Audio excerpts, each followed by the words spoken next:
తెలంగాణ వ్యాప్తంగా 77వ గణతంత్ర దినోత్సవ వేడుకలు ఘనంగా జరుగుతున్నాయి. సికింద్రాబాద్లోని పరేడ్ గ్రౌండ్స్లో నిర్వహించిన రాష్ట్ర స్థాయి అధికారిక కార్యక్రమంలో గవర్నర్ జిష్ణుదేవ్ వర్మ జాతీయ జెండాను ఆవిష్కరించారు.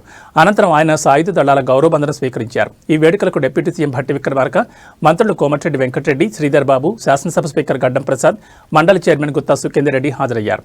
అంతకుముందు తెలంగాణ అసెంబ్లీ ప్రాంగణంలో స్పీకర్ గడ్డం ప్రసాద్, శాసనమండలిలో చైర్మన్ గుత్తా సుఖేందర్ రెడ్డి జాతీయ పతాకాన్ని ఎగురవేశారు. రాష్ట్ర సచివాలయంతో పాటు జిల్లా కేంద్రాలు, ప్రభుత్వ కార్యాలయాలు, విద్యా సంస్థల్లోనూ రిపబ్లిక్ డే వేడుకలు ఉత్సాహంగా నిర్వహించారు. ఈ సందర్భంగా దేశం కోసం ప్రాణాలర్పించిన స్వాతంత్ర సమరయోధులను, రాజ్యాంగ నిర్మాతలను స్మరించుకున్నారు. రాష్ట్ర వ్యాప్తంగా అన్ని ప్రాంతాల్లో దేశభక్తి వాతావరణం నెలకొంది.